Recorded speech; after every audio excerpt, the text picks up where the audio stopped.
Salut à tous, j'espère que vous allez bien. On se retrouve aujourd'hui pour une nouvelle vidéo dans laquelle je vais vous raconter l'histoire de Geneviève l'Ermite.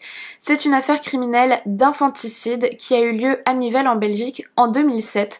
Alors comme d'habitude, je vous laisse vous installer bien confortablement, éteindre vos lumières et dès que vous êtes prêts, c'est parti.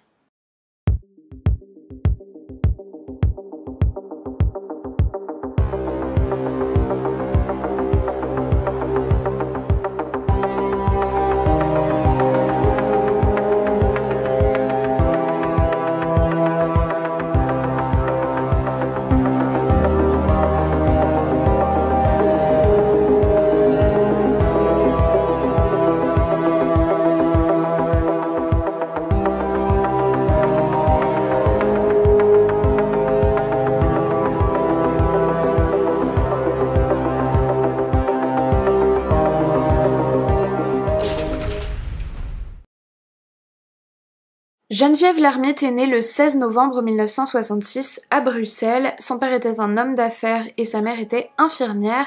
Et Geneviève était la fille aînée du couple. Elle a eu deux petites sœurs qui s'appelaient Mireille et Catherine.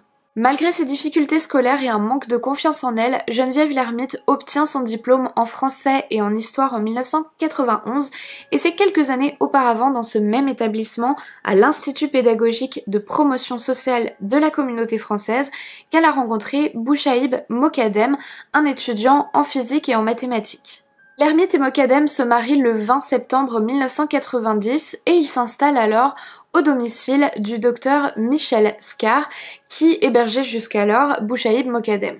Le docteur Scar et Mokadem avaient une relation assez particulière puisqu'en fait le médecin avait rencontré la famille Mokadem au Maroc dans les années 80 et depuis ça il considérait Bouchaïb un petit peu comme son fils et il l'avait complètement pris sous son aile et c'est lui qui l'avait aidé à s'installer en Belgique, qui l'avait hébergé et qui lui avait payé ses études. Geneviève l'Ermite accepte ce mode de vie un peu particulier à l'époque en pensant qu'il ne s'agit que d'une situation très provisoire. En 1991, l'Ermite travaille en tant qu'enseignante tandis que Mokadem travaille chez un dépanneur et si vous voulez, leur situation financière est assez compliquée et c'est le docteur Scar qui va contribuer et les aider beaucoup sur le plan financier. Le 13 août 1992, Geneviève l'Ermite donne naissance à leur première fille, Yasmine, et puis 3 ans plus tard, elle accouche de la petite Nora le 13 février 1995. Et après son premier accouchement au courant de l'année 1992, Geneviève l'Ermite a dû quitter son poste d'enseignante parce qu'elle a fait une dépression postpartum assez sévère. Cette interruption dans sa carrière va durer un petit peu plus d'1 an jusqu'en 1993 où Geneviève va reprendre le travail seulement durant quelques mois avant d'être à nouveau arrêtée suite cette fois à un certificat délivré par le docteur Scar. Entre-temps, le médecin a acheté une maison pour s'y installer avec toute la petite famille et il conserve également son ancien appartement qu'il transforme en cabinet médical. Il embauche Mokadem comme assistant à temps partiel en 1996 avant de le passer à temps plein 2 ans plus tard et c'est lui qui va continuer à financer pas mal de choses pour la famille, notamment leurs vacances, mais aussi les réparations dans la maison, leurs indemnités et même l'assurance vie pour chacun des membres de la famille. Cette omniprésence qui paraît bienveillante va être très mal vécue et perçue par Geneviève l'Ermite comme on le verra un petit peu plus tard au cours de cette vidéo qui supportait très mal finalement le côté un peu intrusif du docteur dans la famille et puis aussi la position ascendante que ce rôle lui conférait. En 1996, Geneviève l'Ermite va consulter un psychiatre qui lui diagnostique un trouble anxieux et dépressif récurrent et dans son rapport, il va écrire « Face à des situations anxieuses, la patiente régresse émotionnellement, se replie sur elle-même et se réfugie dans un comportement passif-réceptif et hypocondriaque. Compte tenu de sa sensibilité intrinsèque, son anxiété peut être associée à une dépression. Pour conclure, nous sommes confrontés à une personne fragile, sensible et à la personnalité anxieuse, avec des sentiments d'abandon et des composantes phobiques et obsessionnelles, qui est susceptible, dans des situations d'anxiété, de régresser émotionnellement, de se replier sur elle-même et développer diverses manifestations d'anxiété, de persécution et de dépression. Geneviève l'Ermite donnera ensuite naissance à 2 autres petites filles, Myriam le 20 avril 1997 et Mina le 20 mai 1999. Le docteur Scar achète alors une plus grande maison et lui et la famille déménagent à Nivelles où ils s'installent dedans, la famille occupant les étages du bas et le docteur Scar habitant au deuxième étage. Enfin, le dernier enfant et seul fils du couple, appelé Mehdi, verra le jour le 9 août 2003.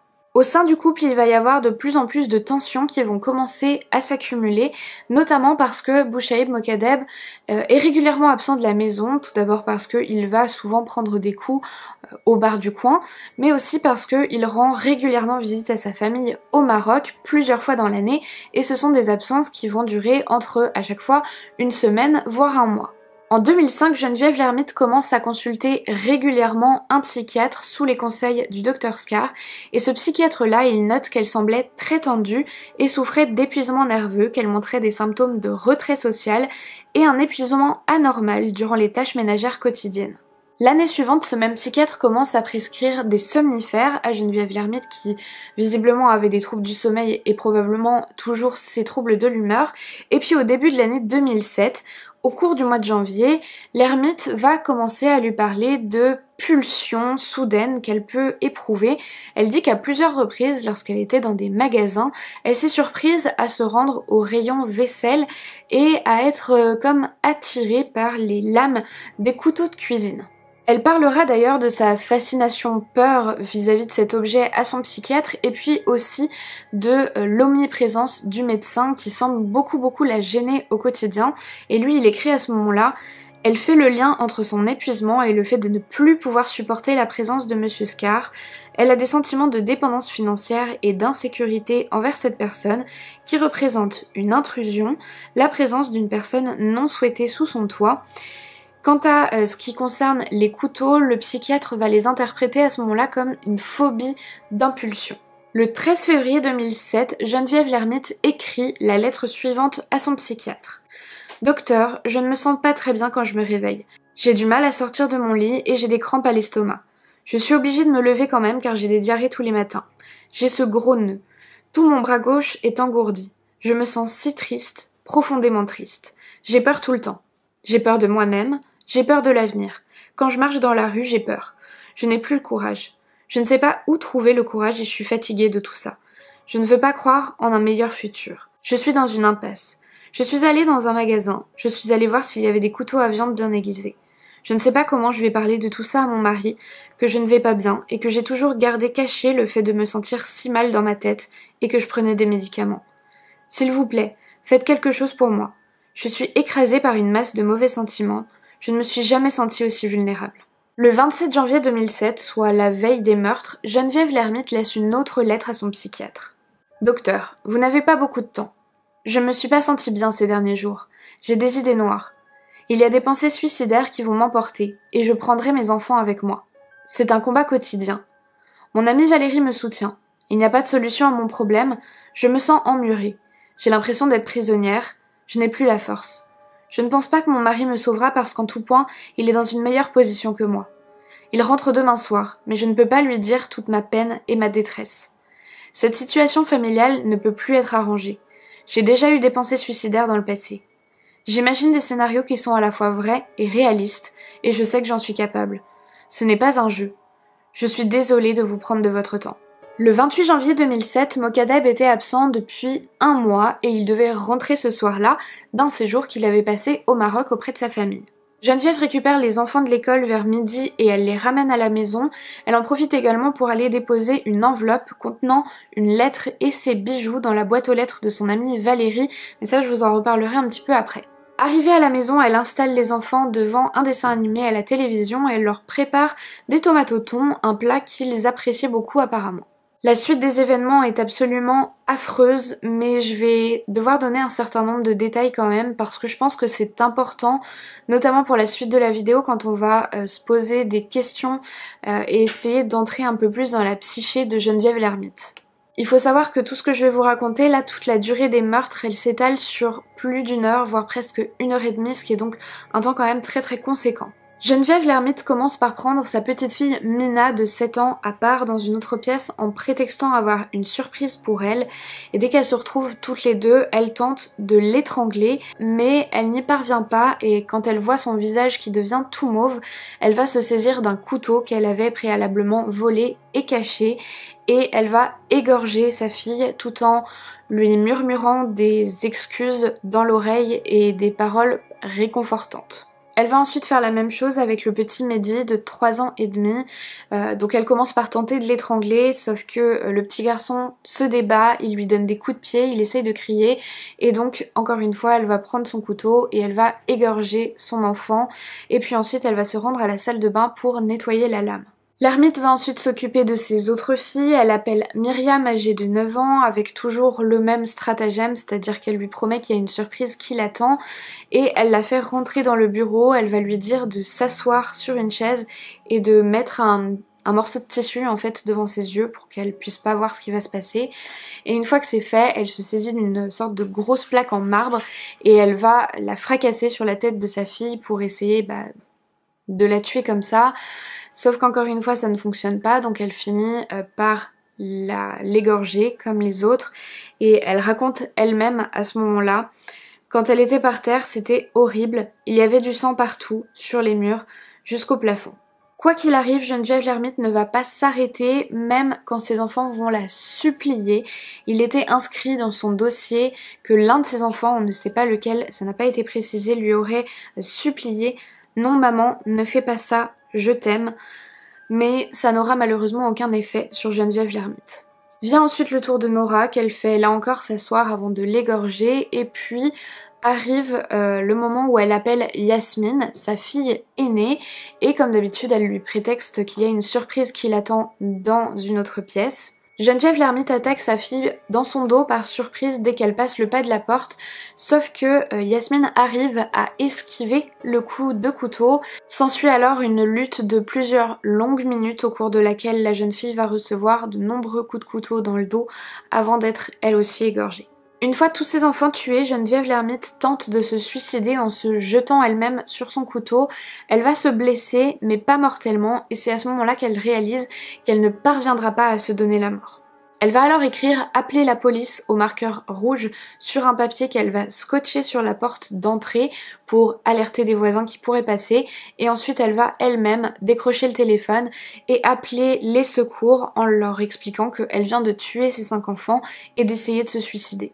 Lorsque les urgences et les polices arrivent sur place, ils vont découvrir 4 des enfants qui ont été allongés sur leur lit, qui sont entourés de peluches qu'on a placées dans leurs bras, et puis ils vont également retrouver un mot qui a été laissé dans la salle de bain du docteur Scar sur le miroir. Il y a en fait des lettres en sang qui ont été tracées qui faisaient J-U-D, et ça on n'a jamais pu savoir exactement. Geneviève l'ermite par la suite n'a pas été capable d'expliquer ce qu'elle voulait écrire, mais on suppose qu'elle essayait d'écrire Judas.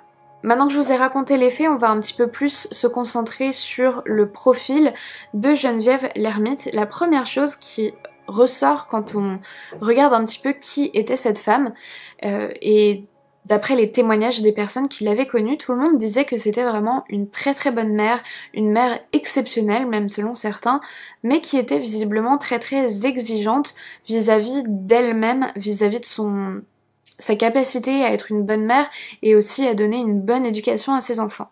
On pense aussi que c'était une mère vraiment très fusionnelle avec ses enfants. C'est comme si les limites de leur identité, de leur individualité à eux étaient brouillées pour elle avec les siennes, et finalement c'est comme si dans sa tête ses enfants et elle formaient un tout. Ce qui est certain en tout cas, c'est que ses enfants étaient vraiment très très importants pour elle. D'ailleurs ça se voyait dans la maison parce que les murs étaient visiblement recouverts des dessins qu'avaient fait ses enfants, et elle était vraiment très fière d'eux. Le problème, et ce qui s'est visiblement passé, c'est que plus les années ont passé, plus Geneviève l'ermite s'est enfoncée dans une dépression extrêmement grave, au point que la seule issue de secours finalement qu'elle ait pu envisager soit la mort. Mais par rapport à ce que je vous ai raconté avant, c'est quelque chose qu'elle envisageait pas seulement pour elle, mais aussi pour ses enfants, parce que finalement la vie était devenue tellement insoutenable, leur vie selon elle, que la mort lui était préférable.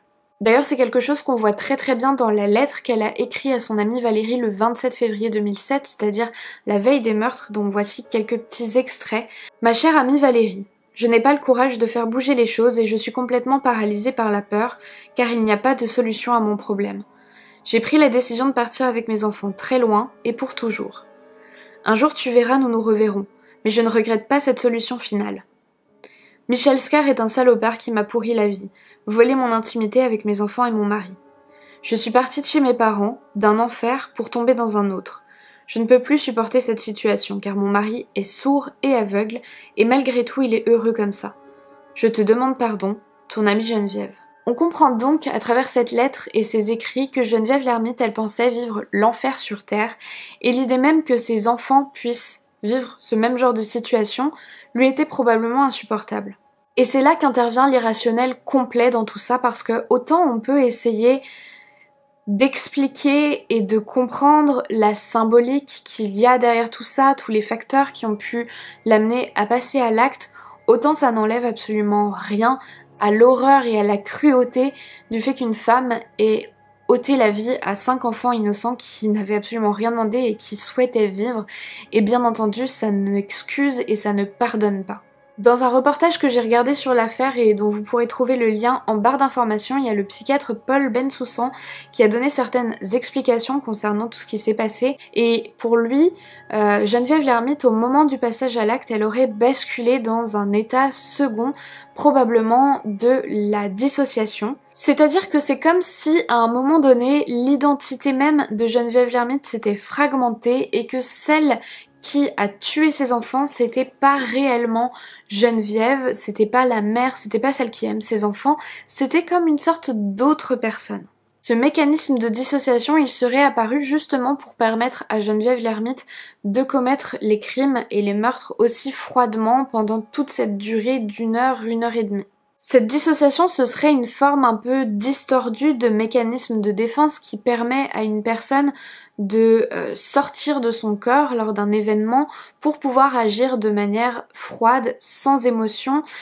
Généralement, la dissociation, c'est plutôt quelque chose qu'on va voir, si vous voulez, ça va être quelque chose d'assez bref, qui va durer quelques secondes à quelques minutes, qu'on va plutôt généralement voir chez des victimes d'un traumatisme, de quelque chose de violent. Par exemple, une personne qui va se faire agresser, elle peut totalement vivre de la dissociation au moment de son agression, c'est-à-dire qu'elle va se sentir comme extérieure à son corps, comme spectatrice de l'agression, de ce qui lui arrive. C'est quelque chose qui va en fait lui permettre de s'extérioriser et de ne pas totalement vivre l'agression personnellement, et c'est comme si c'est son corps qui allait vivre l'agression mais elle en est sortie et c'est pas totalement elle qui le vit. Donc c'est généralement plutôt dans ce cadre-là qu'on voit de la dissociation.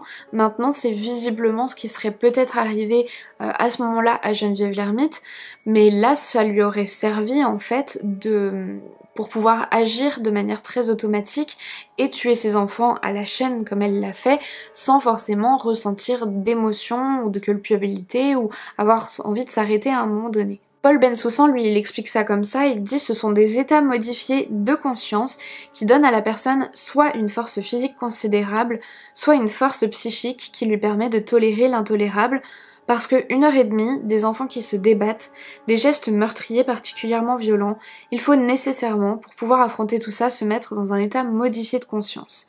Il faut avoir une capacité à sortir de soi-même et à agir de façon parallèle, pour réintégrer après son enveloppe corporelle normale, et c'est seulement là qu'on a l'effondrement de la personne qui réalise ce qu'elle vient de faire. Et puis ensuite il parle de la dépression de Geneviève l'ermite et il dit « ça correspond la plupart du temps à ce qu'on appelle une mélancolie délirante, c'est la forme la plus sévère de dépression.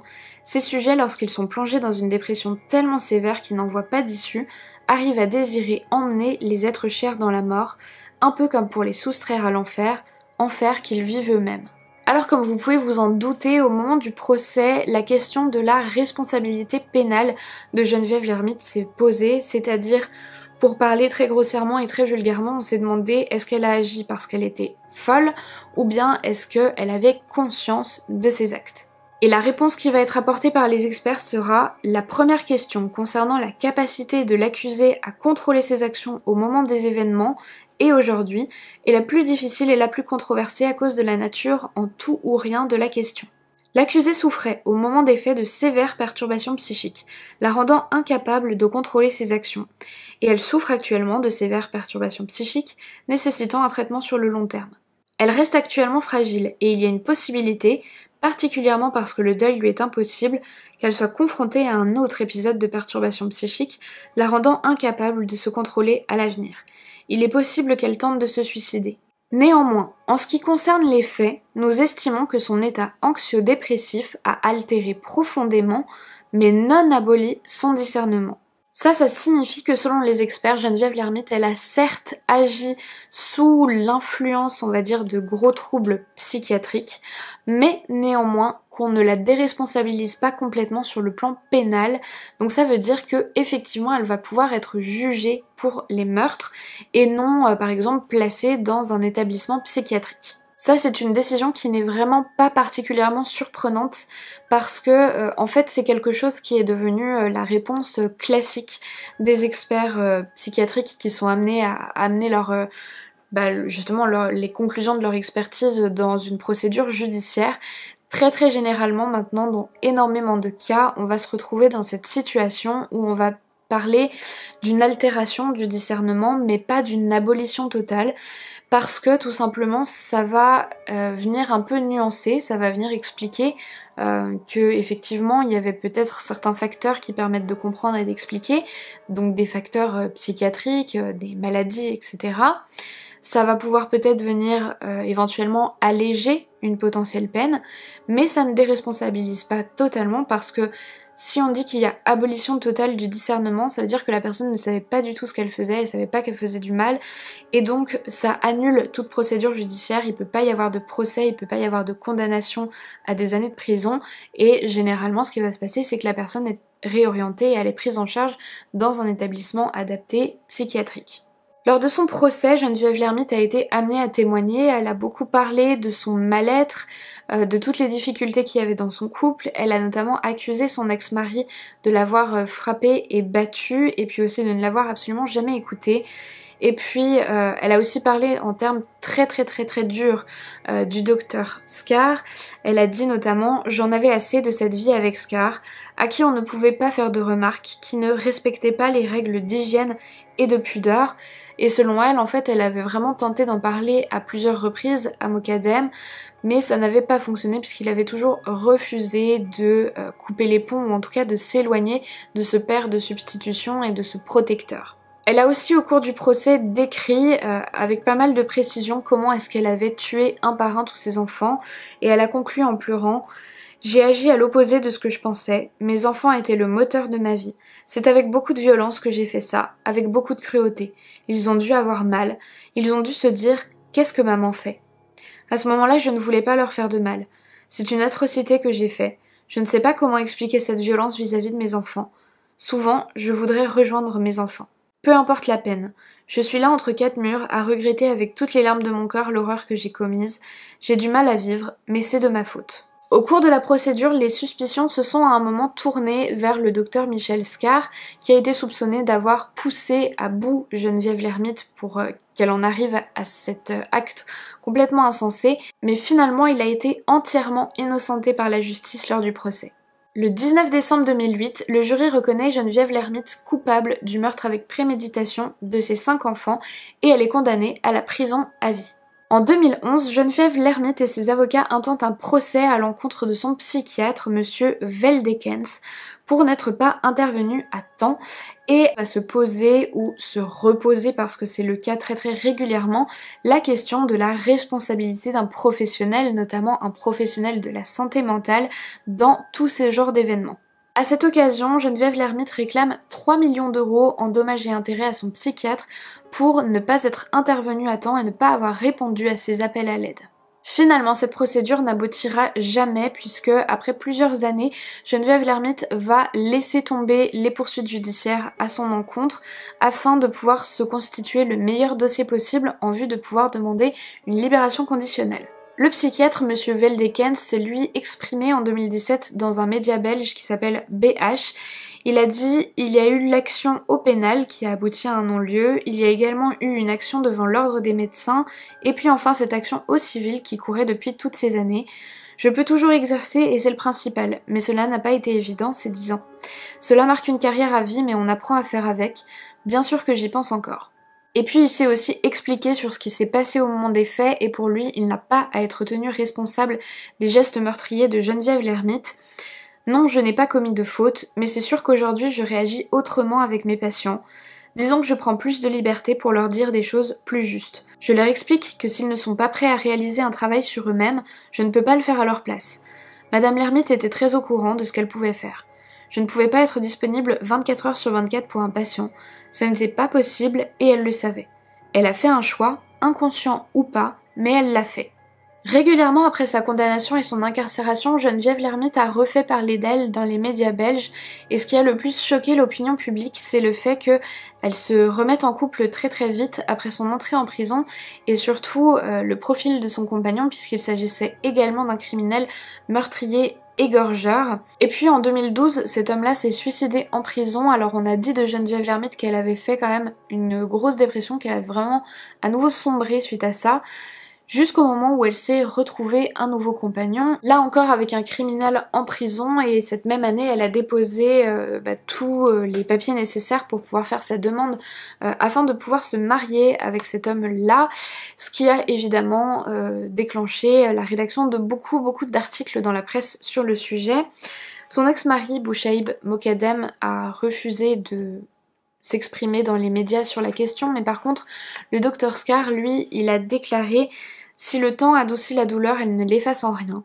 Elle a strictement le droit de se marier, je ne peux pas contester ça, c'est certain.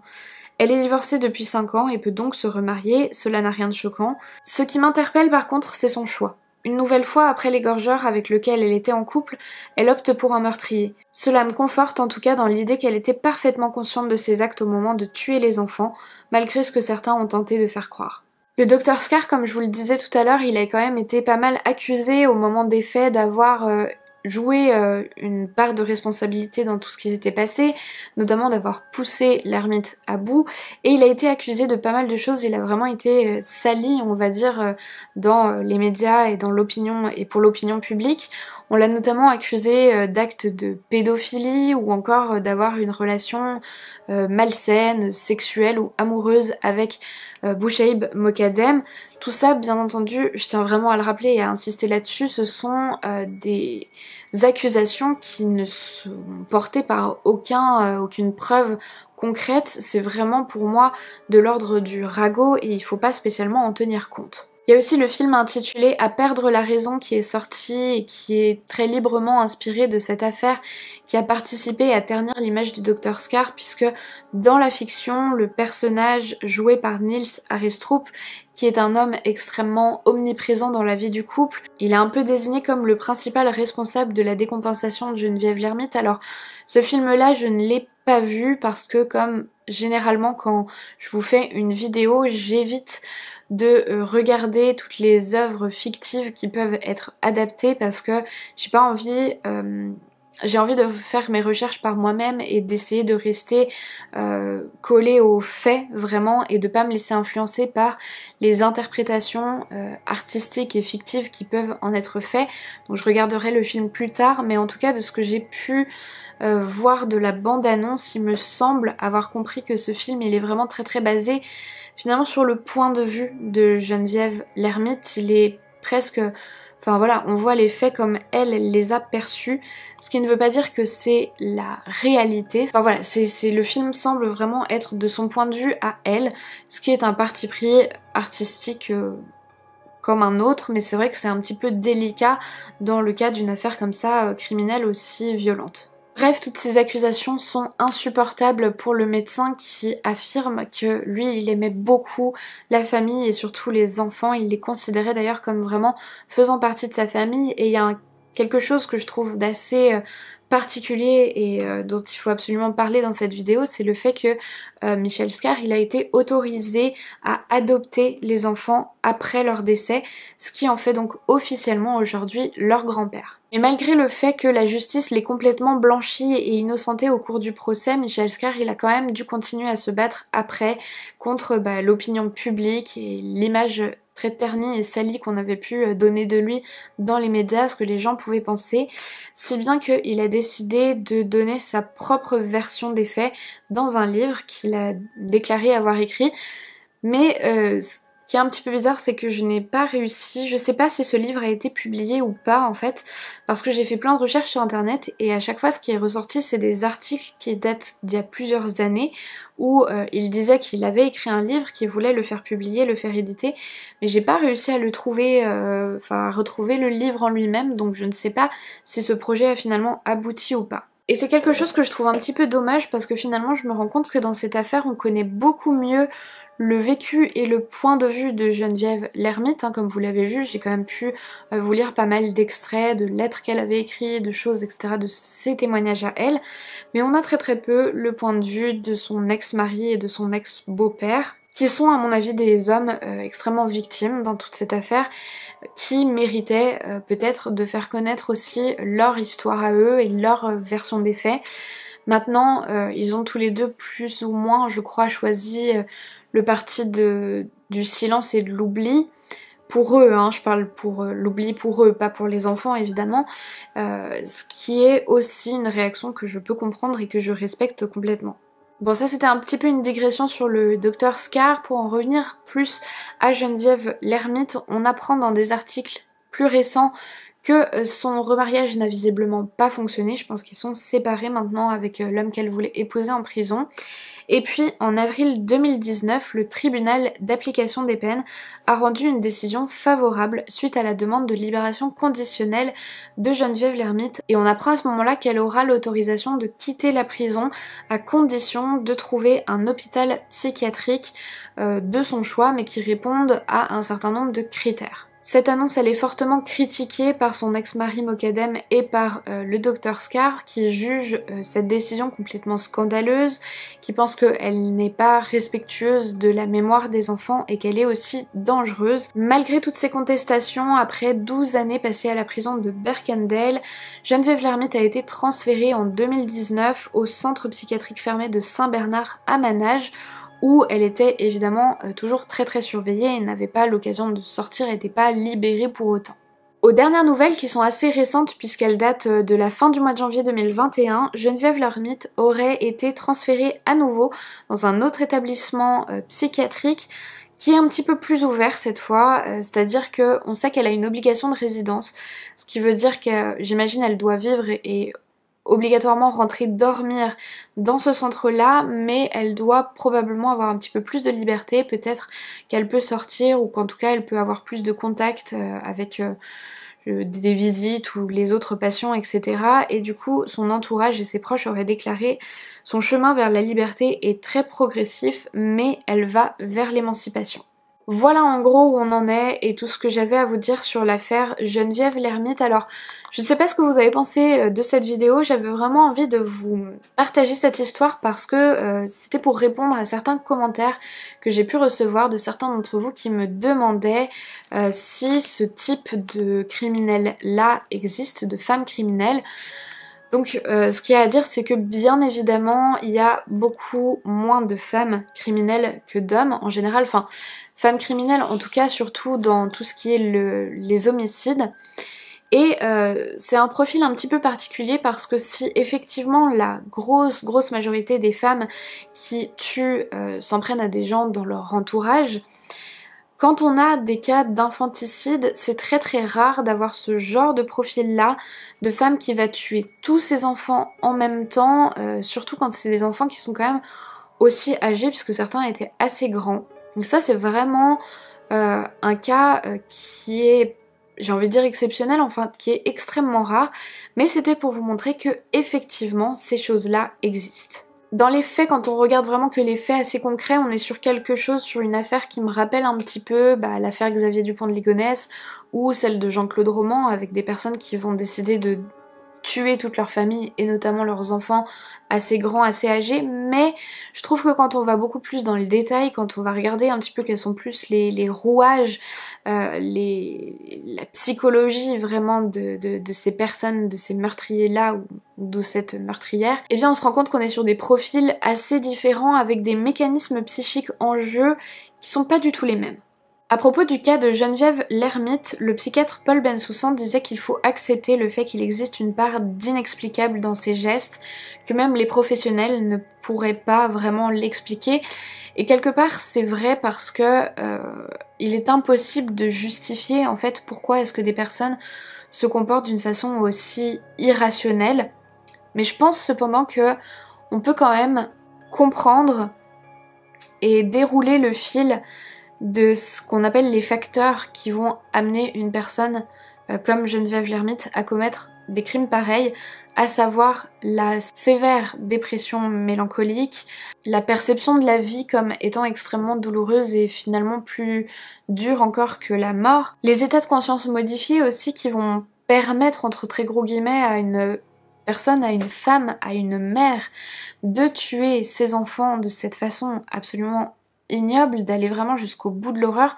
Enfin voilà, je pense qu'on peut quand même en partie expliquer et comprendre quelles sont toutes ces choses qui accumulées ont peut-être fini par en arriver à ce drame-là, mais effectivement, c'est vrai qu'on peut compiler toutes ces explications-là. Le problème, c'est que arrivé au bout de tout ça, la réalité, elle reste la même, c'est-à-dire qu'on a beau comprendre un petit peu qu'est-ce qui a pu pousser une femme à commettre ces choses-là, le constat et la réalité, elle est là et elle est absolument crue et horrible, c'est-à-dire qu'il y a 5 enfants qui ont perdu la vie et qui n'avaient absolument rien demandé et qui ne le méritaient pas. Et est-ce que la compréhension de qu'est-ce qui a poussé cette femme à commettre ces meurtres-là dans cette histoire et ce cas très particulier peut vraiment nous permettre d'éviter d'autres drames? La question peut vraiment se poser et c'est assez compliqué et je pense qu'on l'a déjà vu notamment dans la vidéo d'il y a 2 semaines mais même dans énormément d'autres vidéos. La dépression, c'est un fléau, c'est quelque chose d'absolument terrible. Je pense réellement, moi c'est ma conviction, que c'est l'une des maladies les plus dangereuses parce que finalement elle est extrêmement destructrice pour les personnes envers elles-mêmes qui peuvent aussi s'en prendre à d'autres personnes éventuellement, donc de cas rares. Et en tout cas c'est vraiment quelque chose, je trouve qu'on sous-estime beaucoup la dépression, c'est quelque chose de très très sournois mais qui peut faire extrêmement mal et qu'on a tendance à beaucoup sous-estimer, à banaliser dans notre société aujourd'hui. Quand j'ai scripté cette vidéo, j'ai commencé à écrire beaucoup de choses sur la dépression et puis je me suis rendu compte que c'était une vidéo qui était déjà quand même très très longue et que je partais presque sur quelque chose qui mériterait vraiment une vidéo à part entière. Donc je vais pas trop m'étendre là-dessus. Je pense que je vous parlerai un jour de la dépression. Je crois avoir beaucoup de choses à dire là-dessus. Ça serait probablement une vidéo un peu différente des autres, peut-être beaucoup plus personnelle ou un peu moins bien construite parce que je vais être honnête, même en tant que psychologue, j'ai étudié plus ou moins la dépression, mais ça serait très difficile pour moi d'en parler d'un point de vue purement professionnel. Donc je sais pas comment je pourrais tourner cette vidéo, peut-être que ce serait plus au cours d'une discussion avec vous, peut-être même sur la chaîne secondaire, enfin voilà, je vais voir, il faut vraiment encore que j'y réfléchisse, mais bref, je voulais vraiment conclure en fait cette vidéo en parlant de ça et en disant que je pense que c'est quelque chose d'extrêmement dangereux et effectivement sur lequel il y a de la prévention qui peut-être pourrait être à faire mais qu'en même temps c'est quelque chose de très très difficile. Voilà, je pense que je vais en arriver à la conclusion de cette vidéo qui était vraiment pas facile aujourd'hui à traiter avec vous, je sais que c'est un sujet qui est très très compliqué, hein. La mort d'enfant c'est toujours très difficile à aborder je trouve. Je sais que vous de votre côté c'est forcément quelque chose qui doit vous avoir beaucoup touché, peut-être aussi révolté. Je vous demanderai s'il vous plaît de rester quand même relativement courtois et intelligent dans vos propos que vous pourriez mettre dans les commentaires. C'est-à-dire que je pense qu'on est tous d'accord pour dire à quel point on est horrifié par ces faits-là. Je pense que c'est pas nécessairement la peine d'exprimer tout le sentiment légitime de colère qu'on peut ressentir à l'égard d'une femme comme Geneviève l'ermite, parce que on est tous d'accord en fait sur le fait qu'elle a commis quelque chose d'impardonnable, d'absolument horrible. Et voilà, c'est peut-être pas nécessaire en fait de forcément écrire des choses trop violentes à son égard, puisque de toute façon, enfin voilà, ça va pas nous mener très très loin, on est tous d'accord sur le fait que c'est impardonnable. Maintenant, voilà, si c'est une affaire que je trouvais quand même importante d'aborder sur ma chaîne, pour répondre à vos questions et pour vous montrer que effectivement ce genre d'acte-là, c'est quelque chose qu'on va voir beaucoup plus généralement chez les hommes, mais c'est quelque chose qui peut également arriver chez les femmes. Mais vous voyez peut-être, je pense, par rapport à d'autres vidéos que j'ai pu vous faire, que les mécanismes psychologiques qui sous-tendent, qui sont derrière, sont différents entre ce qui se passe chez les hommes et ce qui se passe chez les femmes. Néanmoins, le résultat final est quand même le même, hein, c'est-à-dire qu'on a quand même des victimes qui se font tuer dans des conditions horribles. Donc voilà. Mais c'était intéressant, je pense, de voir un petit peu les différences qui peuvent exister entre différents types de profils, hommes, femmes. Et puis le fait que bah voilà, il y a des exceptions partout, même chez les femmes, même chez les mères, on peut retrouver ce genre de choses qui sont pas forcément très faciles à prédire, même si là encore c'est quelque chose qu'on va peut-être débattre dans les commentaires. Enfin je m'attends à ce qu'il y ait certaines réactions de votre part quant à la responsabilité ou pas des personnes professionnelles qui travaillent finalement dans la santé mentale et qui parfois ne donnent pas l'alerte à temps. Ça a créé beaucoup de débats justement dans une de mes dernières vidéos quand j'ai parlé de prévention entre guillemets, de peut-être signaler, pas dénoncer mais signaler aux autorités des personnes qui potentiellement pourraient avoir des comportements dangereux. Donc voilà, je sais que c'est une question qui est très très ouverte et qui peut amener de la discussion très intéressante si on reste tous suffisamment courtois et polis dans nos échanges. Voilà, je crois qu'il est temps pour moi de conclure cette vidéo. Merci beaucoup de m'avoir écouté jusqu'au bout. Je vous dis à la semaine prochaine pour une nouvelle affaire. Je vous fais plein de gros bisous. Et puis en attendant, comme d'habitude, n'oubliez surtout pas de rallumer vos lumières.